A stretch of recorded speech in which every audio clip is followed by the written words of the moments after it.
So this blind comes with a little backpack thing. Seems to be pretty convenient so far, not too heavy. This whole thing probably weighs like, I don't know, 15 pounds. And setup's pretty easy. Just open it up, toss it out, unfold it.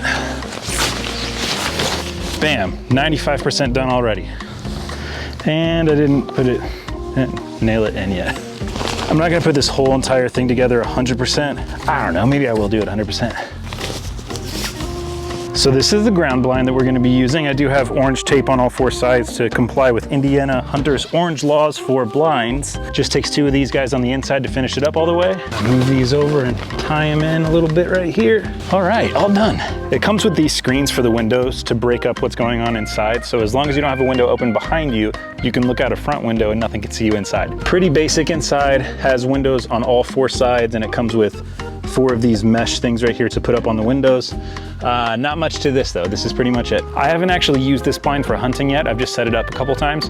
I would give this an 8.5 for what I see currently. It was less than $100, so I think that was pretty rad. Actually, it might have been $100. I don't know, it was definitely under 150 and it gets the job done. We can fit 2 people in there with chairs and it's somewhat comfortable. It's nice height too. I can't stand up in here all the way, but I can get pretty close to it. I've taken this apart a few times. I mean, every time I put it up, I took it apart. It's not the easiest, but it's not that bad. Oh, try not to get stabbed in the eye.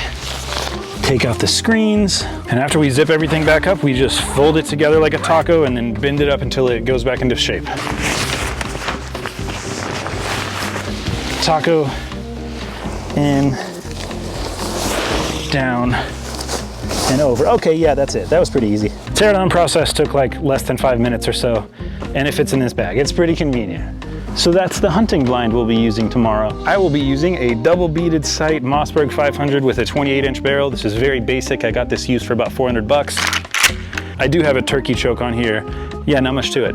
I've got a hunting backpack and a binocular case, both by Sika, which is a hunting brand from Australia, I believe. This is actually by Spica with a P, not Sika. I was thinking of Sika deer, which is also not correct. So Spica, not Sika. It's got a magnetic lid, opens up really nice to reveal some Vortex Triumph, which are just, again, pretty basic binoculars, but I like this a lot. It has extra pockets on the side for stuff like flashlights and knives, or candy for when you're fiending for something sweet in the woods.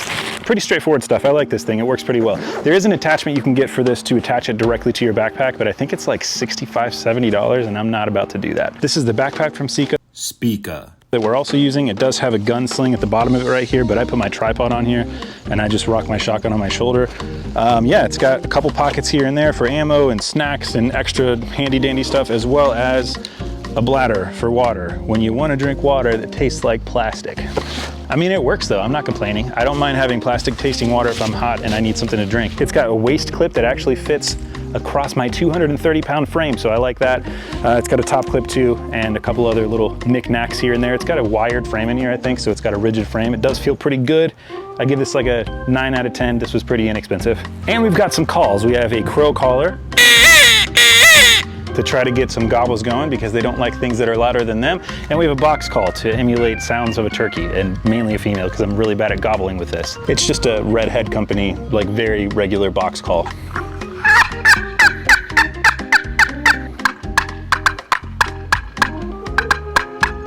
I've never figured out how to gobble with this the right way. I put a rubber band on it to try to help and tried to shake it, but it's still, I can't get it right. It just sounds like wood clacking together to me. I have these foldable decoys at the moment. I've got a Jake and a hen, and so far I don't know what I think about them because I haven't used them very much, but we will give a better review on how they work once we get or don't get a turkey. I got these for maybe like $10 at Cabela's. I think they're okay looking. They're not the greatest, but they're not terrible either. To be honest, I think I should have gone with the more expensive, more realistic ones, especially because when it's windy, you can see that these start to move a bit. Okay, yeah, there we go. Those are the decoys that we're using right now. I don't know, I don't think they look great, but it seems like they'll get the job done, especially if they're moving like that. That might actually help. One thing I forgot to talk about when it comes to this hunting stuff is the video equipment that I'm using, and I'm going to talk about that really briefly because this is mainly hunting, not video related. I'm using this Sony ZV-1F, I believe this is what it is. It's just a little point and shoot camera. I'll put this Rode video mic, what is this? The Rode Wireless Go 2. I'll put this on the camera and I will rock this as my audio source. I did have an issue with this in the last video, but so far it's worked every other time. I think it looks pretty good. It's really small and compact and I don't have any complaints so far. So yeah, it's an okay camera. The coolest thing I forgot to talk about with this is actually this little piece of equipment I have on here and the plate that's on this camera. Instead of having to throw this camera in a pocket or a pouch on my backpack, I can just simply attach it to my strap on my backpack. This attachment is from Peak Design, and when you put a plate on the bottom of a camera, you can just snap it in like that. It's not gonna go anywhere. It has a little button on the side that you push as you lift out, so you can record, blah, blah, blah, you're all done, and just snap it right there, so camera's ready to go all the time.